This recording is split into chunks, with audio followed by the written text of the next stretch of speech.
हाय viewers, तो चलिए शुरू करते हैं मन पतंग दिल डोर, जो कि एक काव्य संग्रह है और जिसे पारितोष त्रिपाठी ने लिखा है। उसकी अगली कविता जिसका शीर्षक है कैसे लिखूं। तो चलिए सुनते हैं ये कविता। बुरी लिख दूं तो अच्छाई डर जाएगी, पूरी लिख दूं तो सच्चाई मर जाएगी। वो कहते हैं अच्छी बातें लाओ, नहीं है तो बनाओ। सच गया तेल लेने, तुम कल्पना की उड़ान भरो। लोगों को जायकेदार पसंद है, यार कुछ भी करो। कैसे कहूँ कि सच के अलावा कुछ याद नहीं। वो मीनार नहीं टिकती जिसकी बुनियाद नहीं। कहाँ से शब्दों में ताप लाऊं, ना आग है ना धुआं। कैसे लिख दूं जो ना है ना हुआ। कैसे कहूँ कि बस अंधेरा है, पहले वाली रात नहीं होती। सूखा पड़ा है इनबॉक्स, महीनों से बात नहीं होती।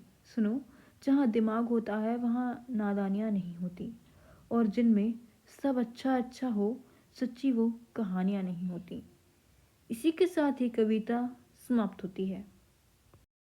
तो चलिए अब शुरू करते हैं इस काव्य संग्रह की एक और कविता जिसका नाम है तुम्हारा नाम लिखना है। तो चलिए शुरू करते हैं ये कविता और जानते हैं कि इसमें क्या भाव छिपा हुआ है।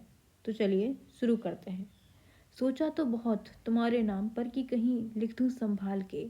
बचपन से पेड़ों पर देखा है आशिक करते हैं मोहब्बत की नुमाइश लिख के महबूबा का नाम। फिर लगा जब इश्क हमने किया तो क्यों कुरेद दूं सीना दरख्तों का।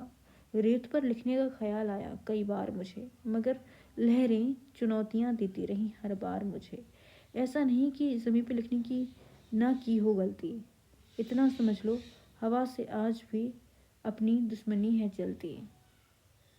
मेरे घर काफ़ी लोगों का आना जाना है, मुझे अपनी राय देता पूरा ज़माना है। बोला किसी छुछुंदर छिछोरे छोकरे से बनवा लो टैटू, उसका और अपना नाम मिलाकर। मैंने भी हाँ कह दिया चुपचाप सर हिलाकर। अब दुकानें चुप हैं शहर की, सब हो गए मौन। बस इतना ही तो पूछा था, रू पर टैटू बनाएगा कौन। रोज़ पिघलते वक्त ने याद दिलाया, दूर कहीं बर्फ वाली पहाड़ी का पता बताया। जाके लिख दो नाम उसका बर्फ वाली चट्टान पर। थोड़ी मेहनत से ज़रूरत पड़े तो खिल के जान पर। जब जब पड़ेगी धूप उस पे वो नदी बन जाएगी, जहाँ जहाँ से गुजरेगी कल कल करती मोहब्बत का किस्सा सुनाएगी। इसी के साथ ये कविता भी समाप्त होती है। तो चलिए अब शुरू करते हैं इस काव्य संग्रह की अगली कविता जिसका शीर्षक है लगता है। जब से हुए हैं बेघर, हर तरफ अपना ही घर लगता है। डर का असर हो भी तो कैसे, डरने वालों को ही डर लगता है। हर करवट में यादें सारी उसी की हैं, वो अब भी मेरा हमबिस्तर लगता है। चाह भी लूँ नफरत करना कर ही नहीं पाता, वो कमबख्त प्यारा इस कदर लगता है। बहादुरी की नहीं मौके की बात है, जीतता वही है हाथ जिसके खंजर लगता है।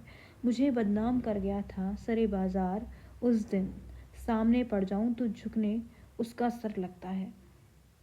इसी भाव के साथ ही कविता समाप्त होती है। Thank you for watching.